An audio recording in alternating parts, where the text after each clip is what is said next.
Oh, hello, this is Tak Chung from Walk with Tak. Welcome to my YouTube channel. If you enjoyed this video, please like, subscribe, and share. This is now almost about 25 years ago. I was on a trip and I met a chef from Houston. He originally from Vietnam and he operated a very successful Chinese-Vietnamese restaurant.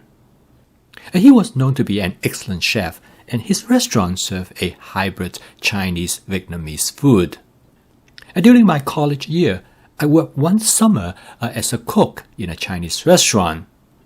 So it was a lot of fun to talk to somebody who is a professional in the business. He told me some very interesting story about his life as a chef for over 40 years. During one of our conversations, I asked him what makes food taste good. And he looked at me and he said one word, umami.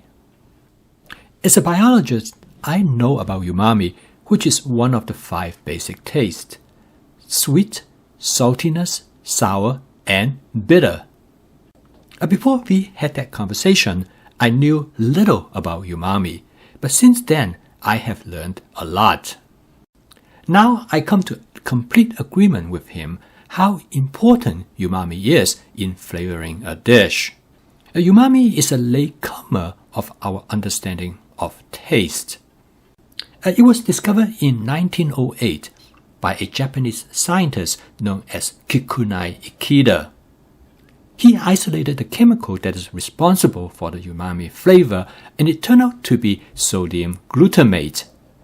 Sodium glutamate is the salt of an amino acid known as glutamic acid, which is one of the amino acids that is responsible for building proteins in our body. Sodium glutamate is found in living organisms in different amount. If you like chicken soup, mushroom, tomatoes, Parmesan cheese, you have tasted umami flavor. It is a flavor frequently described as savory. Most people find it difficult to describe the umami flavor, but frequently it is referred to as something that is very satisfying, pleasurable, not too strong, not too weak, just right. It gives a great aftertaste and it provides a wonderful memory of the food. After Dr. Ikeda discovered that monosodium glutamate is responsible for the umami taste, other molecules has also been shown to have the umami taste. There are 2 additional molecules that now has been well studied. The first one is guanosine monophosphate, and the second one is inosine monophosphate, which abbreviated as GMP and IMP respectively. Different food ingredients has various amounts of these 3 naturally occurring taste molecules. Some food will have predominantly one of the 3 umami molecules, whereas some other food will have an equal representation of all of the 3 umami molecules. For example, seaweed will have predominantly MSG, whereas tuna is high in GMP.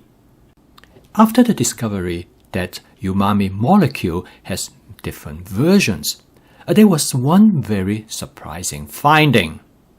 When you combine these different umami molecules together, they act in a synergistic way. In other words, the whole is much greater than the sum of its parts. The different umami molecules, when they combine together, they interact with each other to create even greater umami taste. This discovery provide an understanding of the pairing of classic dishes using different food ingredients. For example, in Japanese cuisine, a food stock for making miso soup is created by a combination of seaweed, which is rich in MSG, together with dry tuna, which is rich in GMP. In Chinese cooking, Chinese cabbage and leek is always added to chicken soup. In Scotland, same thing. A chicken soup is always supplemented with leek.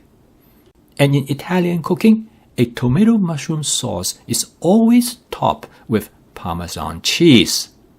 The quest for umami taste is an ancient culinary practice, long before the discovery of umami molecules. The use of soy sauce in Chinese cooking has been dated back to the early 1st century. And about the same time, the Romans used a fermented fish sauce to flavor their food. During the medieval period, in the Middle East, a fermented barley sauce is used for season their food. The reason is simple, because all of this sauce are rich in umami molecules. Even though all umami molecules are present in normal food ingredients, but they become more prominent when the food ingredients become fermented by yeast. And if you love cheese and soy sauce, the reason is simple, because you like the umami flavor that are present there. After providing you with some background information of umami taste, the next step is for me to explain to you how you create umami taste in your dishes. The first strategy in creating umami taste in your dishes is to decide what kind of ingredients that you are going to include, because different food ingredients not only have different amount of umami molecules, but they also have different kinds of umami molecules. The pairing of chicken soup with leek is a good example to demonstrate how different food ingredients can complement each other because of the different types of umami molecule that they have. And so based on this logic, when you stir fry a chicken dish, you should choose another food ingredients that might provide a different kind of umami molecules. The pairing of some dishes, without any questions, are more popular than any other type of pairing, and some of the reason is due to the complementary nature of the umami molecules in the food ingredients. And therefore, it is a good practice for you to experiment with different types of pairing of food ingredients that you enjoy. But of course, there are other factors that are involved in how you pair different ingredients to create the type of culinary experience that you enjoy. And this is particularly true with vegetables, with so many different types of texture as well as flavor in different kinds of vegetables. And this is the reason why creating a vegetable medley is a great idea in promoting the type of flavor that you will enjoy. And in my fast cooking system with advanced prepping and stir frying, the setting is perfect for creating vegetable medleys using many different kinds of vegetables. The second way to create umami flavor in your dish is to use sauces. There are many sauces, particularly Asian sauces, are created specifically for maximizing the umami effect. A soy sauce has been popular in Chinese cooking for thousands of years simply because soy sauce is rich in umami molecules. One of the byproducts of the fermentation of the soybean is the production of MSG. Since then, soy sauce has been used as a foundation for the production of other type of sauces, such as oyster sauce, which contain oyster extract that is also rich in MSG. Another spin-off of soy sauce is hoisin sauce, which is also rich in umami flavor molecules. The third strategy to increase the umami taste in your dish is to use products that are extracted from mushroom. As shown here is a mushroom seasoning.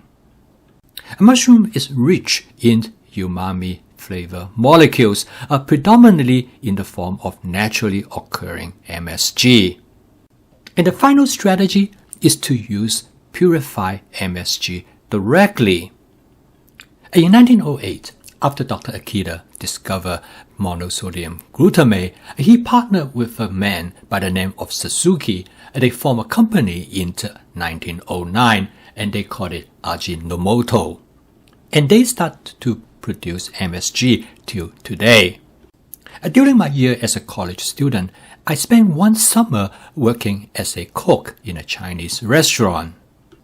I still remember there are occasionally customers who come to the restaurant and they request there will be no MSG added to their food.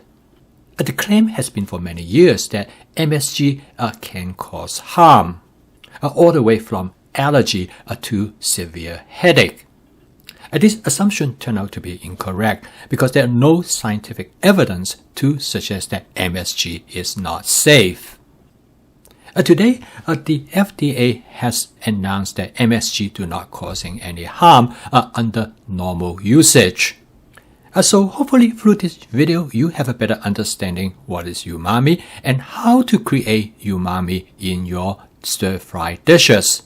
But as we have seen in this video, is that the umami taste is more complicated than what it seemed to be on the surface. In future videos, I will discuss the different approaches that you could take in creating umami taste in your dishes. I post a video each day to discuss different aspects of my fast cooking system.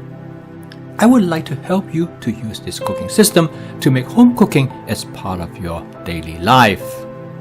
If you'd like to learn more about my cooking system, please subscribe to this YouTube channel.